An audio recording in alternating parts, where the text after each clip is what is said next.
Kaya dapat po, pinapaabot ko kay President Marcos, di po kami nabibigyan pansin kaming mga aita. Pero ang nagbuhat po sa kanya, mga aita po na nagboto rin. Wala ba ho kaming karapatan na sabihin namin ang amin nasa loob-looban? Sa ngayon po ay naiiwanan po kami ng progreso, naiiwanan po kami ng ating pamahalaan. Magandang hapon po sa ating lahat. Lalo-lalo po sa ating mabait na mayor si Basti. Andyan po at saka sila Sir Harry Roque. At lahat po at pinapakilala ko rin po sa inyo yung aking mga kasama na leader. Lahat po ng kasama ko ay leader po ng mga IP, mga AITA dito po sa Bamban. Andyan po ang aming president, si Danilo Adrias. Pagitaas ang kamay, yan po ang aming president. At lahat po, mga tribal chieftain o BOT po ng aming organisasyon. At binabati ko rin po kayo lahat na dito po pala tayo magsama-sama. Dito po tayo mag-ipon-ipon. At binabati ko rin po ang aking idol na si Service Dog. Idol ko po talaga yan. Kasi pag nagkukong po siya sa kanyang radyo, siya na lang ang tinututukan ko. Kasi yan po ang kamukha natin, matapang na tao. Kaya po andito tayo ngayon, maisog. Ang asawa ko po ay Bisaya, ang maisog daw ay matapang. Sa amin naman po, mayroon pong tawag ang matapang sa amin. Yan po ang tinatawag nilang matubag. Kaya po ang mga kasama ko ngayon dito, ang karamihan sa leader, matubag po. Kaya pinapakilala ko po sa inyo na andito po kami. Alam po ninyo, isa pong AITA leader. Malaki po ang amin nadadanasan sa panahon na ito.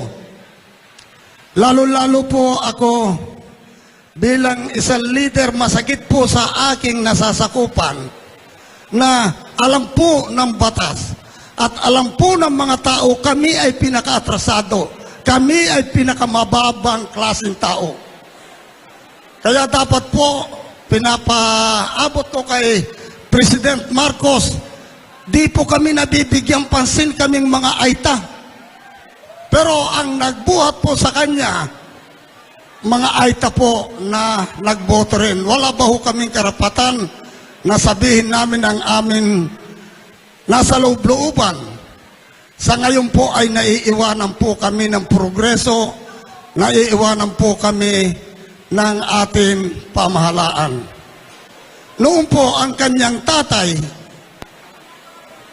talagang maayos po ang kanyang pamumuno. Kung hindi lang po pumutok ang bulkan, alos mayaman na po ang mga aita. Pero ngayon po, nakita ko talaga na wala pong, hindi man siya nakakuha doon sa kahit konting bakas ng kanyang tatay. Kaya alam po ninyo, yan po ang aking iniisip. Samantala pong itong nakaraan na eleksyon, hindi ko po alam kung pareho-parehos tayo nabudol. Ako po ay isang leader, lahat ng mga AITA, kinampanya ko para sa kay BBM. Pero ngayon po, nakikita ko na pangalan man ng isang AITA, walang dumarating na progreso sa amin. Mabuti po si Tatay Digong.